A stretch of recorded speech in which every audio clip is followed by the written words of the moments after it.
क्या आप सभी ने कभी ये गौर किया है कि जुमा की नमाज होती है, संडे का मास होता है, मगर हिंदुओं के पास क्या है? जुमा के दिन मुस्लिम लोग पूरे देश भर में मस्जिदों में जाकर नमाज पढ़ते हैं। क्रिश्चियन लोग हर संडे को अपनी फैमिली को लेकर चर्च में जाकर मास करते हैं। हिंदू क्या करता है? किसी ने गौर किया है आज तक? और फिर हम शिकायत करते हैं कि हमारे में एकता नहीं है। मुझे कल एक डिस्टर्बिंग चीज देखने को मिली टीवी पर। विश्लेषण करके मुझे बताया गया है, मैंने देखा कि पूरे वर्ल्ड में 190 करोड़ मुस्लिम्स हैं, मुस्लिम राष्ट्रों से मिलाकर।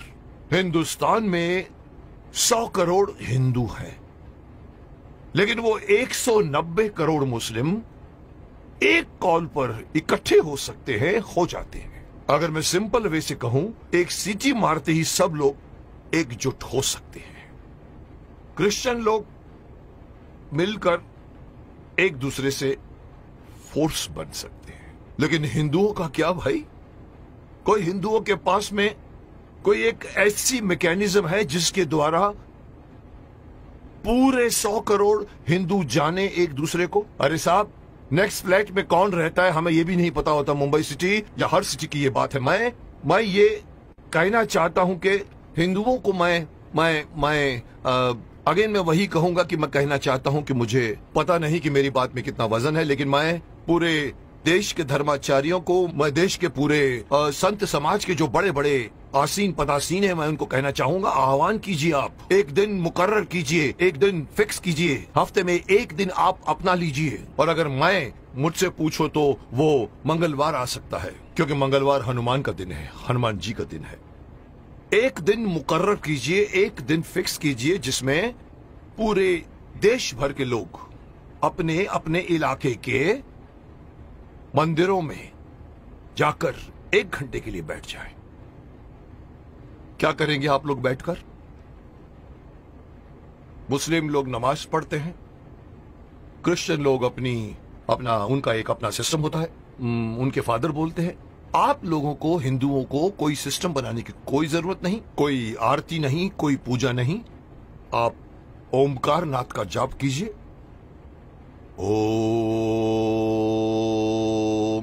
1 घंटे तक पूरा, जितने भी लोग, चाहे 50 हो, चाहे 100 हो, चाहे 200 हो, एक साथ मिलकर 1 घंटे तक आप ओंकार नाथ का जाप कीजिए। दूसरा ऑप्शन मैं दे रहा हूं, ओम नमः शिवाय, ओम नमः, इसका पाठ करिए आप 1 घंटे तक, या फिर गायत्री मंत्र का जाप कीजिए। अब आप देखिए मैं क्यों इस बात को उठाना चाहता हूं, क्योंकि हमारे हिंदुओं में ये एक बहुत बड़ी मान्यता है कि अपने आप को बहुत सहिष्णु मानते हैं और कहते हैं हिंदू हमारा धर्म, हमारा हिंदू समाज अपने धर्म के प्रति जागरूक नहीं है, अपने धर्म के प्रति पूरी तरह से कमिटेड नहीं है। धर्म कहते हैं हमारा हिंदू धर्म नहीं है, हमारा धर्म जो है वे ऑफ लाइफ है। मैं हमेशा से मना करता हूँ, धर्म था, है और रहेगा। और जब तक आप इसको अपना धर्म नहीं मानोगे, तब तक आपके अंदर कभी भी एकता नहीं आएगी, कभी भी आपके अंदर मोटिवेशन नहीं आएगा, कभी भी आपके अंदर फोर्स नहीं आएगा। इसलिए मैं चाहता हूं कि सारे हमारे पूरे देश में आप इमेजिन कीजिए कि एक साथ पूरे देश में आप एक टाइम फिक्स कीजिए। मेरे हिसाब से रात को 7 से 8 बजे का टाइम फिक्स कीजिए।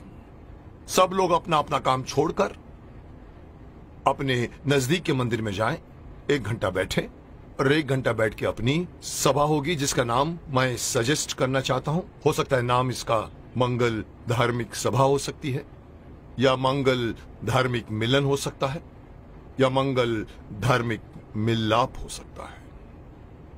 आप लोग वहां जाइए। हर हिंदू, मैं अगेन बात करना चाहूंगा, इसमें बौद्ध भी आ जाते हैं, सिख भी आ जाते हैं, जैन भी आ जाते हैं, उनको भी आना पड़ेगा, उनको भी साथ में आना पड़ेगा, क्योंकि 100 करोड़ में उनकी गिनती होती है। उन सब लोगों को अगर ये आदत पड़ जाए, हर मंगलवार रात को 7 से लेके 8 बजे मुझे अपने परिवार वालों को लेकर, साथ में बच्चों को लेकर जाइए और मंदिर में जाके बैठ जाइए। एक मेडिटेशन की तरह से आप लोग बैठकर वहां पर एक सभा कीजिए। उसका नाम मैं देना चाहता हूं मंगल धार्मिक सभा। या मंगल, मांगलिक, मिलाप या कुछ भी नाम रखा जा सकता है। जैसे मुस्लिम कैसे नमाज कहते हैं, क्रिश्चियन उसे मास कहते हैं, आप उसे मंगल मिलाप कह सकते हैं। वहां आइए, आप देखेंगे आपका पूरा देश, आपके पूरे देश के 100 करोड़ हिंदू कितनी जल्दी एक दूसरे के साथ एकजुट हो जाएंगे, जिसका इस वक्त, इस कॉन्टेम्पररी आजकल आप देख रहे हैं जिस तरह के माहौल बन रहे हैं, उसमें हमारे हिंदुओं पर लोग एक तरह से हंसते भी हैं। उनको पता है कि ये लोग कोई मिलने वाले नहीं हैं। लेकिन अगर ये होना शुरू हो जाएगा तो आप सही अपने इर्द गिर्द के लोगों को सिर्फ जानोगे नहीं, पहचानना शुरू कर दोगे। जैसे कि मैंने कहा कि सिटीज में पता भी नहीं होता कि नेक्स्ट फ्लैट में कौन रहता है। इस बहाने आप आइए, बाहर निकल कर आइए, अपनी ड्यूटी मान कर आइए। मैं हर हिंदू को कहना चाहूंगा, और इसके लिए मेरी बात नहीं, मैं बड़े बड़े जो हमारे धार्मिक हमारे जो संत हैं, गुरु हैं, उनको मैं आह्वान करना चाहूंगा कि आइए आगे और अनाउंस कीजिए कि हर मंगलवार को 7 बजे से 8 बजे हर हिंदू को किसी नजदीकी मंदिर में जाकर 1 घंटा बैठकर आपको मेडिटेशन करना पड़ेगा। जो बैठेगा उसको भी फायदा होगा, क्योंकि मेडिटेशन में बहुत ताकत है। और दूसरा फायदा यही है कि आप लोग मिलोगे, एकता करोगे। और इस वक्त हिंदू समाज का एकता में आना बहुत ही अत्यंत आवश्यक है। मैं नहीं बताना चाहता, लोग सब समझते हैं कि मैं क्या बोलना चाहता हूं, लेकिन हिंदू समाज बटा हुआ है। जुट और नंबर्स में ताकत होती है। ये हिंदू से निकलकर सिख, ये बौद्ध, ये जैन, इस बहाने साथ में आइए, क्योंकि आप पहले हिंदू हैं, उसके बाद में आप सिख हैं, उसके बाद में आप बौद्ध हैं, उसके बाद में आप जैन हैं। मेरी एक छोटी सी गुजारिश है कि मैं अपनी तरफ से सलाह देना चाहता हूं कि देश भर में कुछ ऐसा कानून बनाया जाए, ये कानून के दायरे में हो या पता नहीं धार्मिक दायरे में हो, लेकिन ये किया जाए। और तब जाकर दोबारा कोई ये नहीं कह सकेगा कि 100 करोड़ हिंदू बटे हुए हैं, क्योंकि हर मंगलवार को एक मांगलीय रूप से मिलते हैं और एक दूसरे के साथ आप बातें कीजिए, मिलते रहिए, लोग एक दूसरे को पहचानना शुरू कर दोगे, जो कभी नहीं करते आप। अंत में मैं हर हिंदू को इस बात से आगाह करना चाहूंगा कि अगर आप अपना फायदा चाहते हैं, अपने देश की भलाई चाहते हैं, अपने समाज की, अपने परिवार की भलाई चाहते हैं, तो एक होइए। और इससे आगे बढ़कर एक और बात कहना चाहूंगा कि धर्म को धर्म मानिए, यह मत कहिए कि वे ऑफ लाइफ है। और तीसरी बात, अपने बच्चों को अपने धर्म में इन्वॉल्व कीजिए। मैं अक्सर देखता हूं कि माँ बाप मंदिर में जा रहे होते हैं और छोटे बच्चे मम्मी से कहते हैं कि मम्मी मम्मी मम्मी मेरी सहेली मुझे खेलने के लिए बुला रही है, और माँ कहती जा। मत कीजिए। आप उस बच्चे का हाथ पकड़िए और बोलो चलो इस वक्त मंदिर जाना है। ये हर मुस्लिम करता है, ये हर क्रिश्चियन करता है, हिंदू क्यों नहीं करता? इसी का खामियाजा भुगत रहे हैं आप। बच्चों को बचपन से गीता पढ़ाइए, बच्चों को मंदिर लेकर जाइए। 1 घंटा या जब भी आप मंदिर में जाते हैं, विजिट करते हैं, बच्चों को साथ में लेकर जाइए, ताकि धीरे धीरे वो अपने देवी देवताओं को पहचानना शुरू करेंगे और एक हो जाएंगे।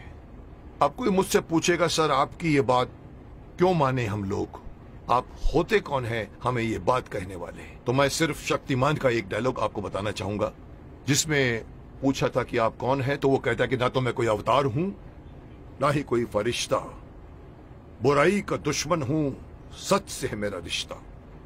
दुश्मन मेरे बुरे लोग नहीं, बुराई है। अगर बात मेरी मानोगे तो इसमें तुम्हारी भलाई है। तो आपकी भलाई के लिए कह रहा हूं, मान जाइए।